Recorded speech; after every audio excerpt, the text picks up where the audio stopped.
Hello, નમસ્તે, નમસ્કાર.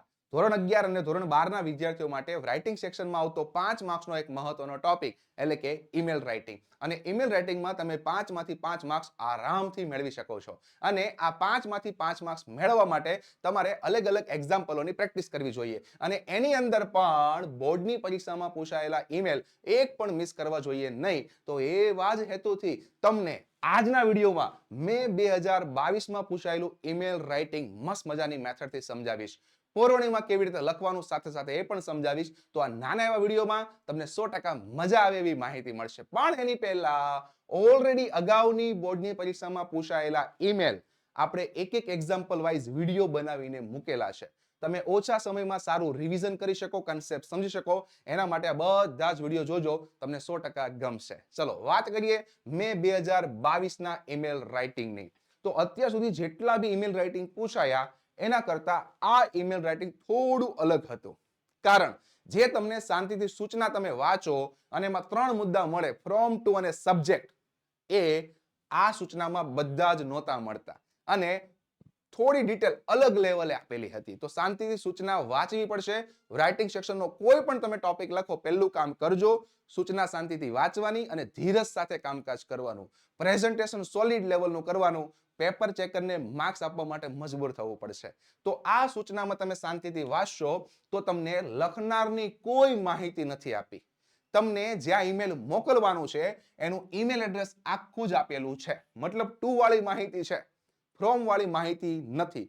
તો તમે તમારું પોતાનું ઈમેલ એડ્રેસ લખી શકો. યસ, આ તમારે પહેલી વાત આ એક્ઝામ્પલમાં ક્લિયર કરવાની છે.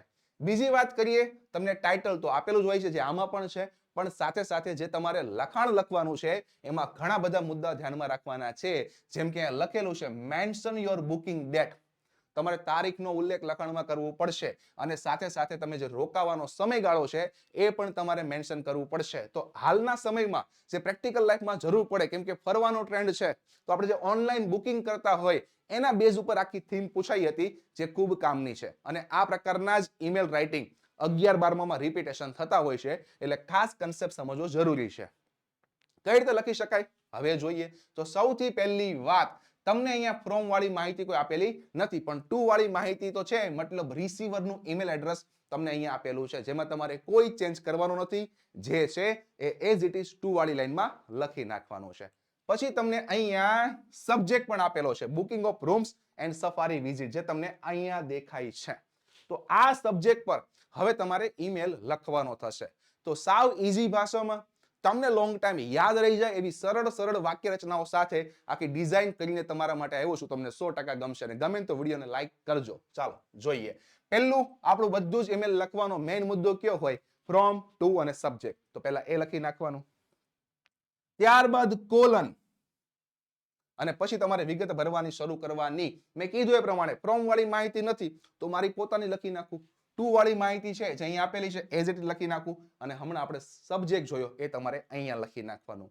તો કોઈ પણ ઈમેલ એડ્રેસ હોય એમાં તમારે 3 મુદ્દા લખવાના. યસ, આ 3 મુદ્દા લખાઈ જાય પછી તમારે સંબોધન બાંધવાનું થાય અને પછી કન્ટેન્ટ લખવાનો થાય જે તે વિષય પ્રમાણે. તો ચાલો એ આસાન ભાષામાં સમજતા જઈએ. રિસ્પેક્ટેડ સર, અહીંયા સંબોધન આપણે બાંધેલું છે. હવે આસાન ભાષામાં વાક્યો ડિઝાઇન કરેલા છે, જોતા જઈએ. My name is Ketan Chotaliya and I am from Surat.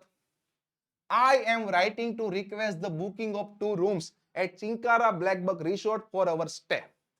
તમને કોઈ પણ વાક્ય સાઈઝમાં મોટું લાગે તો ગભરાવાનું નહીં.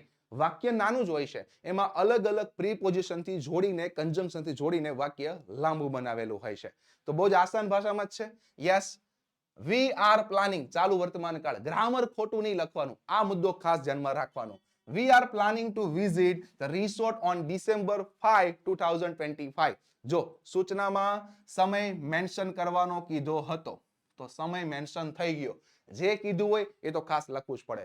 પછી સૂચનામાં એ પણ લખ્યું હતું કે તમારે કેટલા દિવસ માટે જોઈએ છે તો એ પણ તમારે મેન્શન કરવાનું છે. અહીંયા બી કરેલું છે. આ મુદ્દો ખાસ આવી જવો જોઈએ. Yes, we are 5 members in our group. ગ્રુપમાં 5 મેમ્બર્સ છીએ.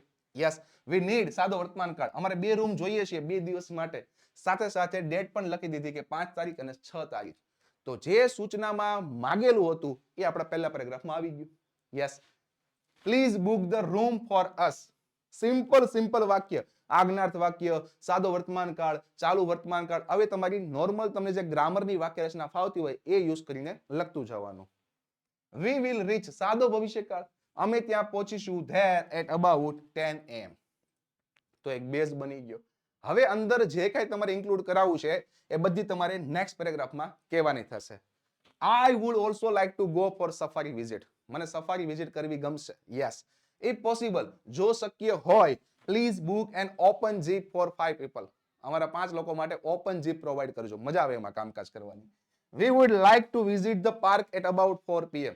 સમય સાથે માહિતી આપે છે. યસ, એ પ્રમાણે બુક કરી શકે. We also need a guide. આ મુદ્દો પણ સૂચનામાં હતો કે ગાઈડ પ્રોવાઈડ કરજો. શું કામ? For the safari, because we are new to the place. અમે સ્થળ માટે નવા છીએ, તો ગાઈડ સાથે હોય તો મજા આવે, આરામથી સમજાઈ જાય. Yes, we don't know much about it. અમે વધારે કંઈ જાણતા નથી એટલે ગાઈડ ખાસ બુક કરજો. Yes, if there is a guide with us, we would enjoy the visit better as he can explain everything to us. તો ગાઈડનો મુદ્દો આવી ગયો, 2 દિવસ વાળો મુદ્દો આવી ગયો, ક્યારે જવાનું એ મુદ્દો આવી ગયો. તમારે શાંતિથી તમને જે પ્રકારની વાક્ય રચના ફાવે એ તમે યુઝ કરી શકો. તો ઈઝી વાક્યો જે કોઈ પણ ખૂણે રહેલા વિદ્યાર્થી સમજી શકે એવા જ વાક્યોની મદદથી કન્ટેન્ટ બનાવેલો 100% ગમશે. હજુ આગળ જુઓ. Yes, please let's know if the rooms and safari arrangements are available. જો અવેલેબલ હોય, and share the details for confirmation. તો શેર કરો, ખ્યાલ આવે. Yes, I will pay online via credit card. Payment કઈ રીતે કરશો? તો ક્રેડિટ કાર્ડનો ઓપ્શન લખેલો છે. Yes, please provide me your account details by WhatsApp or email so I can complete the transaction. જે કન્ક્લુઝન બાંધવું પડે કે હોય તો અમને કહો, અમે તમને પેમેન્ટ કરી દઈએ, કન્ફર્મેશન આપીએ, એટલે ખ્યાલ આવે. તો આવો તમારે નેક્સ્ટ પેરેગ્રાફ લખવાનો. તો આવું સિમ્પલ ભાષામાં તમને ગમે એવા જ ડિઝાઇન કરેલા છે. યસ, અને છેલ્લે એન્ડ ટાઈમનો કન્ક્લુઝન રિગાર્ડ્સ, જે વ્યક્તિનું ઈમેલ લખનારનું નામ હોય એનું તમારે નામ લખી દેવાનું. યસ, તો આ જ ઈમેલ હવે તમારે પુરવણીના પેજમાં કેવી રીતે લખવાનો એ તમે મસ્ત મજાનું જોઈ શકો છો. પહેલું કામ કરવાનું, ફરતી કોર એક બોક્સ બનાવી દો. એ બોક્સ બની જાય પછી અંદર લખાણ લખવાનું સ્ટાર્ટ કરો. યસ, તો જોઈ શકો છો મુદ્દો 5 માર્ક્સનો છે. 5 માર્ક્સ તમે આરામથી લઈ શકો. જેના માટે પહેલું કામ કરવાનું છે પ્રેઝન્ટેશન. તમારું પ્રેઝન્ટેશન જેટલું સારું હશે એટલું જ પેપર ચેકરને માર્ક્સ આપવાનું મન થશે. જે પ્રેઝન્ટેશનની અંદર તમારે ચેક નથી રાખવાની, સ્પેલિંગની ભૂલ નથી રાખવાની, ગ્રામરની ભૂલ નથી રાખવાની. એક પેજ જુઓ, મસ્ત મજાનું થઈ ગયું. તો હવે બીજા પેજ પર જાઓ અને ત્યાં પણ લખાણ લખવાનું સ્ટાર્ટ કરો. યસ, એક પેજ પ્લસ તમારે લખાણ લખવાની ટ્રાય કરવાની, 1.5 પેજ, 1.5 પેજ. કેમ કે 11મા અને 12મા જે તમને વિષય ઈમેલને આપે છે એવા જ આપે છે જે તમારે 1 પેજ પ્લસ આરામ જાય છે, આરામથી પહોંચી જાય છે. તો આવું મસ્ત મજાના મેથડથી તમને જે વાક્ય રચનાઓ ફાવે છે એમાં ગ્રામરની ભૂલભાલ વગર, ચેકચાક થયા વગર, સ્પેલિંગની ભૂલ વગર, પ્રેઝન્ટેશન સારું રાખીને તમે કામકાજ કરશો એટલે 5 માંથી 5 માર્ક્સ પાક્કા. તો આશા રાખું છું મસ્ત મજાની મેથડ સાથે સિમ્પલ રીતે તમને આ બંને પેજની મદદથી મે 2022માં પૂછાયેલો ઈમેલ 100% સમજાઈ ગયો હશે. અને આ નાનકડો વિડીયો તમારા માટે હેલ્પફુલ થયા હોય તો ખાસ વિડીયોને લાઈક કરજો. આવા નવા ટોપિક સાથે મળતા રહીશું નવા વિડીયો પર. Thank you.